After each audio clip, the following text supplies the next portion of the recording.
As I remember, Adam, it was upon this fashion. My father bequeathed me by will but poor 1,000 crowns, and as thou sayest, charged my brother on his blessing to breed me well. And there begins my sadness. My brother keeps me rustically at home, or to speak more properly, stays me here at home unkept. For call you that keeping to a gentleman of my birth that differs not from the stalling of an ox? Yonder comes my master, your brother Oliver. Go apart, Adam. I should hear how he will shake me up. Now, Orlando, what make you here? Nothing. I'm not taught to make anything. What mar you then, sir? Marry, sir, I'm helping you to mar that which God made, a poor unworthy brother of yours with idleness. Marry, sir, be better employed and be naught a while. Shall I keep your hogs and eat husks with them? What prodigal portion have I spent that I should come to such penury? Know you where you are, sir? Oh, sir, very well. Here in your orchard. Know you before whom, sir? Aye, better than him I am before knows me. I know you are my eldest brother, and in the gentle condition of blood you should so know me. The courtesy of nations allows you my better in that you are the firstborn, but the same tradition takes not away my blood were there 20 brothers betwixt us. I have as much of my father in me as you, albeit I confess your coming before me is nearer to his revenue. What? Boy! Come, elder brother, you are too young in this. Thou lay hands on me, villain! I am no villain. I am the youngest son of Sir Roland de Boys. He was my father, and he is thrice a villain that says such a father begot villains. Wert thou not my brother, I would not take this hand from thy throat till this other had pulled out thy tongue for saying so. Thou hast railed on thy shoulder. Sweet masters, be patient. For your father's remembrance, be at a call. Let me go, I say! I will not till I please. You shall hear me. My father charged you in his will to give me good education. You have trained me like a peasant, obscuring and hiding from me all gentlemanlike qualities. The spirit of my father grows strong in me, and I will no longer endure it. Therefore, allow me such exercises as may become a gentleman, or give me the poor allottery my father left me by testament. With that I will go buy my fortunes. What wilt thou do? Beg when that is spent? Well, sir, get you in. I will not long be troubled with you. You shall have some part of your will. I pray believe me.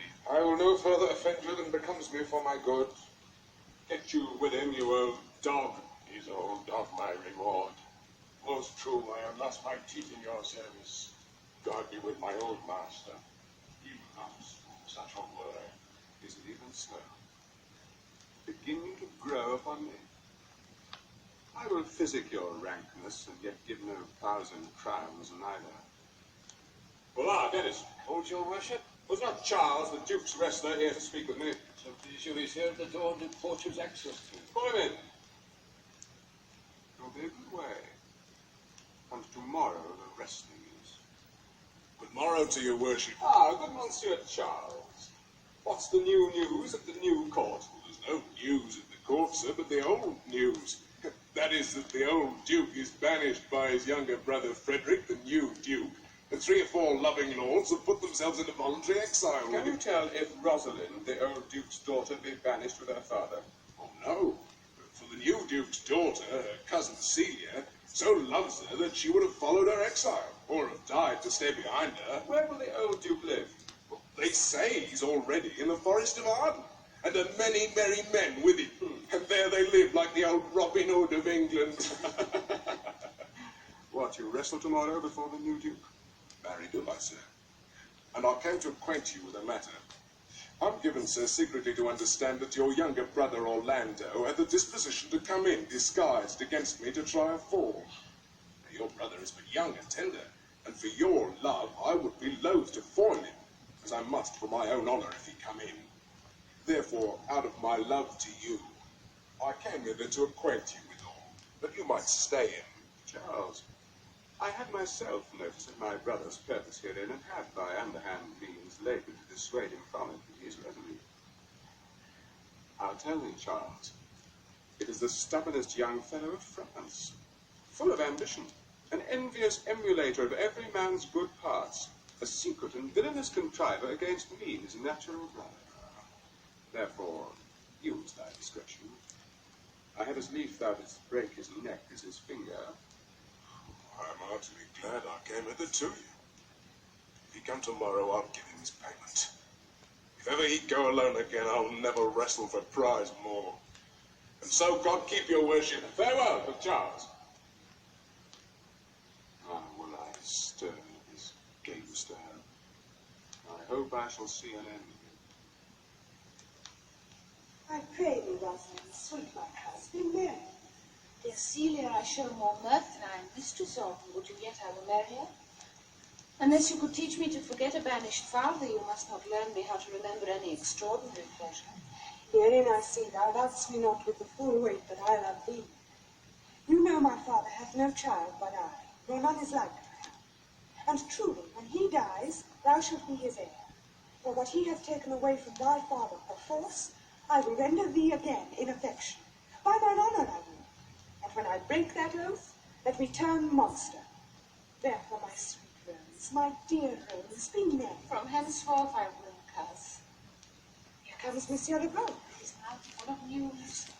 Bonjour, Monsieur Legault. What's the news? Fair princess, you have lost much good sport. So, Good wrestling which you have lost the sight of. Tell us the manner of the wrestling. I will tell you the beginning, and if it please your ladyships, you may see the end. For the best is yet to do, and here where you are, they are coming to perform it. Yonder, sure, they are coming. let us now stay and see. Come on. Since the youth will not be entreated, his own peril on his forwardness. Is yonder the man? Even he, madam. Alas, he is too young. Yet he looks successful. How now, daughter and cousin? Are you crept hither to see the wrestling? Aye, my liege, so please you give us leave. You will take little delight in it, I can tell you. There is such odds in the man. In pity of the challenger's youth, I would fain dissuade him, but he will not be entreated. Speak to him, ladies. See if you can move him. Call him hither, good Monsieur Legault. Do so. I'll not be by. Monsieur the challenger, the princess calls for you. I attend them with all respect and duty. Young man, have you challenged Charles Percy? No, fair princess. He is the general challenger. I come but in as others do to try with him the strength of my youth. Young gentleman, your spirits are too bold for your years. You have seen cruel proof of this man's strength. We pray you for your own sake to embrace your own safety and give ours. Do, young sir, your reputation shall not therefore be misprized. We will make it our suit to the Duke that the wrestling might not go forward. I beseech you, punish me not with your hard thoughts, wherein I confess me much guilty to deny so fair, excellent ladies anything. But let your fair eyes and gentle wishes go with me to my trial, wherein if I be foiled, there is but one shame that was never gracious. If killed, but one dead that is willing to be so. The little strength that I have, I would it were with you. There you are. Come, where is this younger lad that is so desirous to lie with his mother earth? Ready, sir, but his will had in it a more modest working. You shall try but one fall. No, I warrant your grace, you shall not entreat him to a second that have so mightily persuaded him from a first. And you mean to mock me after you should not have mocked me before, but come your ways.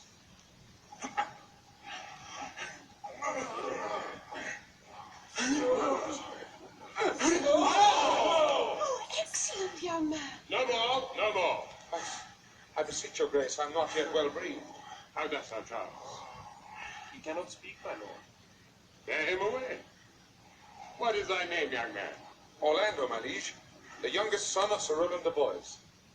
I would thou hadst been son to some man else. The world esteemed thy father honourable, and I did find him still mine enemy. Thou shouldst have better pleased me with this deed hadst thou descended from another house. But fare thee well, thou art a gallant youth. I would thou hadst told me of another father. I am more proud to be Sir Roland's son, his youngest son, and would not change that calling to be adopted heir to Frederick. My father loved Sir Roland as his soul, and all the world was of my father's mind. Gentle cousin, let us go thank him and encourage him. My father's rough and envious disposition sticks me at heart. Gentlemen, wear this chain for me. One out of suits with fortune that could give more, but that her hand lacks means. Shall we go, coz? Aye. Fare you well, fair gentleman. Can I not say I thank you? My better parts are all thrown down, and that which here stands up is but a quintain, a mere lifeless block. He calls us back. My pride fell with my fortunes. I ask you if you would. Did you call, sir? Sir, you have wrestled well and overthrown more than your enemies. Will you go, coz? Come with me. There you are.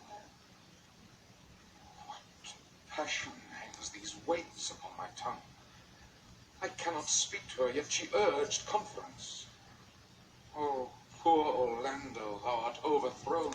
Good sir, I do in friendship counsel you to leave this place, albeit you have deserved high commendation, true applause, and love. Yet such is now the Duke's condition that he misconstrues all that you have done. I thank you, sir. And pray you, tell me this. Which of the two was daughter of the Duke that here was at the wrestling? The smaller is his daughter. The other is daughter to the banished Duke, and here detained by her usurping uncle to keep his daughter company. But of late, this Duke hath ta'en displeasure against his gentle niece, grounded upon no other argument but that the people praise her for her virtues, and pity her for her good father's sake. And on my life his malice against the lady will suddenly break forth. Sir, there you are. Hereafter, in a better world than this, I shall desire more love and knowledge of you. I rest much bound to you. Fare you well. Thus must I from the smoke unto the smother, from tyrant duke unto a tyrant brother. What heaven was My cousin? Why, Rosalind. Cupid have mercy. Not a word. Is it possible, on such a sudden, you should fall into so strong a liking with old Sir Rowland's youngest son? The Duke, my father, loved his father dearly. Doth it therefore ensue that you should love his son dearly? By this kind of chase I should hate him, for my father hated his father dearly. Yet I hate not Orlando. No, Faith, hate him not, for my sake. Why should I not? Doth he not deserve well? Oh, let me love him for that, and do you love him because I do? Look, here comes the Duke. His eyes full of anger.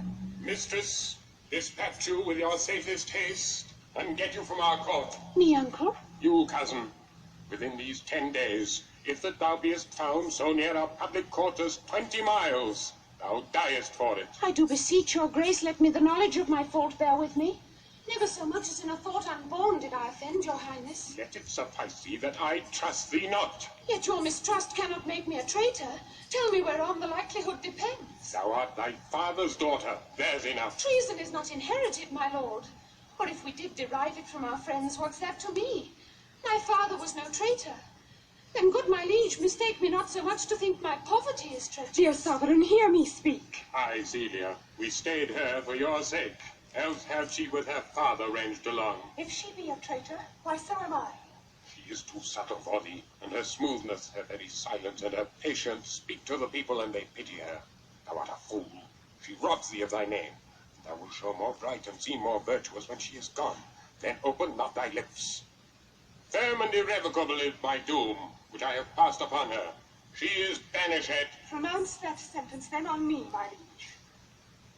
I cannot live out of her company. You are a fool. Eunice, provide yourself. If you outstay the time upon mine honor, and in the greatness of my word, you die.